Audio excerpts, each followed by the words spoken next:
Hey guys, welcome to VEDA Day 8. Today we're going to learn how to make this super cute star. It's really simple. It's about 10 minutes long. It takes about 10 minutes or so. And the only stitches we're going to be using for this are our chain stitches, double crochets, and half double crochets. So let's go ahead and get started.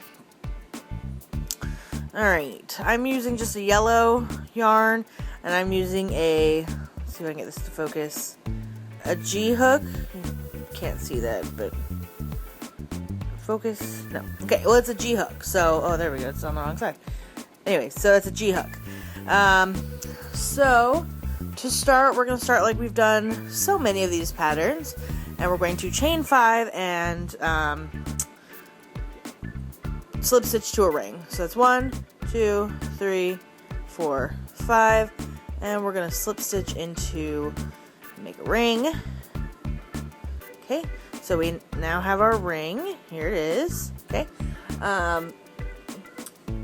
Next thing we're going to do, this is going to be where it's a little bit different from what we used to. Usually what we'll do is we'll do like 9 double crochets or something. What we're going to do for this is first we're going to chain 3. 1, 2, 3. And we're going to do 2 double crochets into our ring. So this is... Oop. Oh, I got stuck on my tail here. Hold on. I'm going to try and weave in my tail so that way I don't have to do it later. So, let's try this again. So, this is 1 and 2. Okay.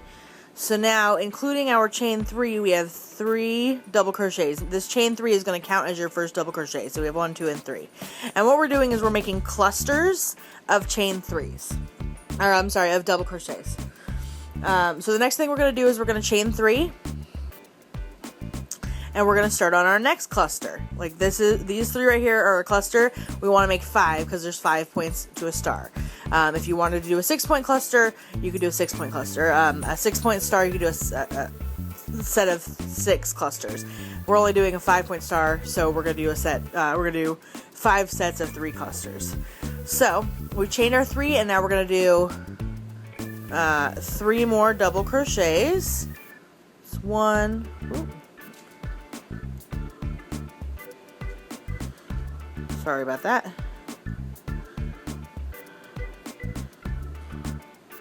2. Man, this is not cooperating today. Sorry, guys. And 3. Oh, this is really not cooperating today.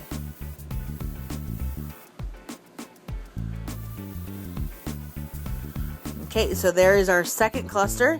We're going to chain 3. And we're going to do our third cluster, chain 3, fourth cluster, chain 3, 5th cluster, and then we'll come back and see where we're at. Okay, so I did my 5th cluster. I need to do a chain 3 because if we were to just connect it, you'd have just kind of this, what's a 5-shaped, is that a pentagon? You'd have a pentagon. So we need to chain 3. 1, 2, 3. And to connect, we're going to go into the 3rd. Remember, we did 3 chains here instead of a double crochet. You're going to go into the 3rd chain and slip stitch. So 1, 2, and 3. I'm going to go in here. We're going to slip stitch.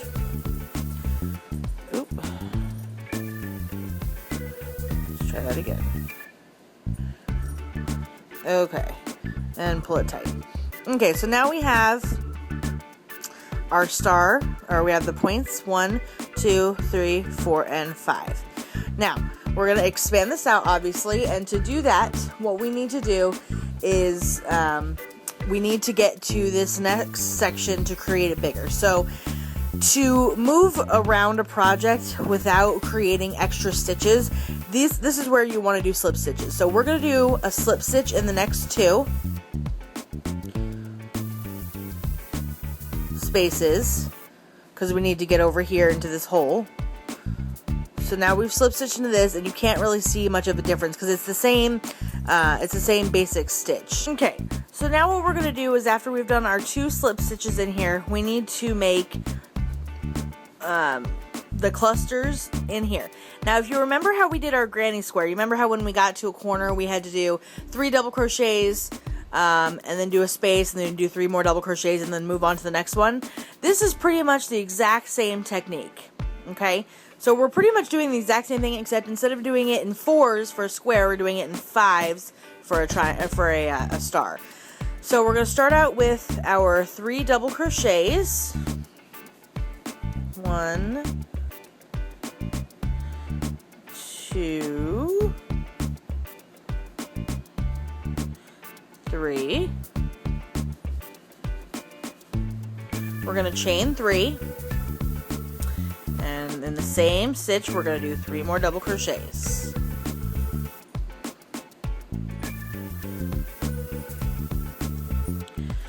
Now,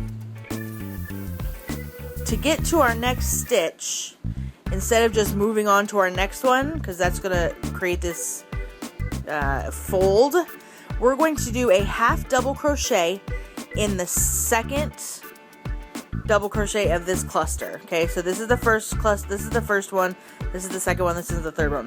So in the second one, we're going to do a half double crochet, which, if you guys remember, is yarn over into our hole, yarn over, pull through, and then yarn over and pull through all 3. Okay, and pull that tight, and that's just going to kind of bring it down, so it brings the point down here. So you can see where it comes down right here. Because if you were to just go straight across, you're going to end up with this dip, and it's going to end up more like a square. Okay, and then we're going to repeat this in here. So we're going to do 3 double crochets. 1, 2, 3. And then we're going to chain 3. And 3 more double crochets. 1, 2, and 3. Okay, and then we're going to repeat it. So now we're going to go into the second double crochet. We're going to do a half double crochet.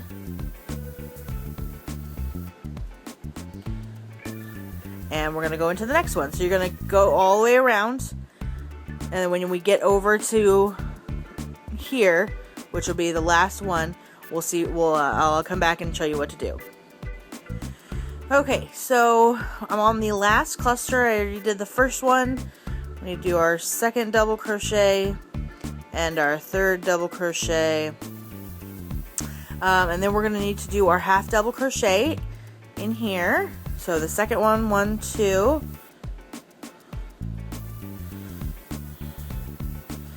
And then to finish it off, we're going to slip stitch into our first double crochet, which was right here.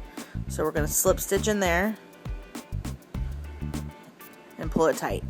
Now I'm going to do 1 chain to end it, pull our loop through, and cut. Oops, there goes my hook. Cut it, and then weave this through. Okay? Alright, so this is our finished flower. Or, finished star. As far as these pieces, I'm going to show you how to weave them in right now. This one, if you remember, if you did what I did and you crocheted this in, you can cut this because it's been weaved all the way through here. So you can cut this. If not, you're going to need to weave it in, which I'm going to show you how to do right now. To weave it in, you're going to need one of these. It looks like just a regular needle, except it's a lot larger. It's for crocheting. So I'm going to go ahead and thread this. Now, the way I thread it, I do thread it a little bit differently than most people. Most people try and, put it through here. What I do is I take it and I make it real, real tight here. So we're doing it on the corner. And then push it through this way. Because you're not trying to push through the end, you're pushing through this middle piece, okay? Now, okay, so now that we have this threaded through, we're going to go ahead and weave in our ends. What I usually do, and there's not really a right or wrong way to weave in your ends, the biggest thing you want to make sure is that you weave in enough. If you only weave in, just a small amount, there's a good chance that it's going to come out. And you want to make sure that you try and follow the lineage of which way you're going. So these stitches are all going up and down. If I were to come through like this, you're going to have these lines through it. So you want to make sure you follow the same direction as your stitches are going. And this is just my opinion. This is just the way I do it. So with these, what I like to do is I like to go into these holes, and I just go up and in. Oops. And that, it came off my needle. Let me put this back on. Sorry about that. There's a gap here, so I'm not going to do that. I'm going to just come down because these stitches are going down. So I'm just going to go ahead and come down and pull it through. And like I said, there's not really a right or wrong way to do this. Just make sure, you know, you get it in there pretty good. And I'm going to come up and come through this stitch right here. And then I'm going to go into this one, out of this one. Like I said, you can do this as many times as you want, as many times as you're comfortable with. You have that knot in the beginning, so I mean, it's not like it's going to come unraveled, but I like to make sure that it's, you know, it's pretty secure. I'm going to go down here in the middle. Now with these ones and with granny squares, what I like to do is I like to go under this circle. I like to literally go underneath pretty much the whole thing. Because after it comes down here, there's no way that it's coming undone. I usually don't do this much, but I'm just kind of showing you what you can do. Okay? So now we're going to go ahead and cut this off. One of the things you should do is you don't want to pull it really, really tight. You want to kind of stretch this out. So that way it's just, this is going to be its resting spot. Because if you pull this really, really tight and then you cut it, when you stretch it, it's going to come loose. So you just want to kind of stretch this out a little bit and then cut your excess. Oop. Okay. And there you have a 5-point star. You could do these in red, white, and blue and make a little banner out of them. You can use them as, you know, coasters. I mean, there's tons and tons of stuff you can do with this. So, if you have any questions, let me know, and I'll see you tomorrow for VEDA Day 9. Bye, guys.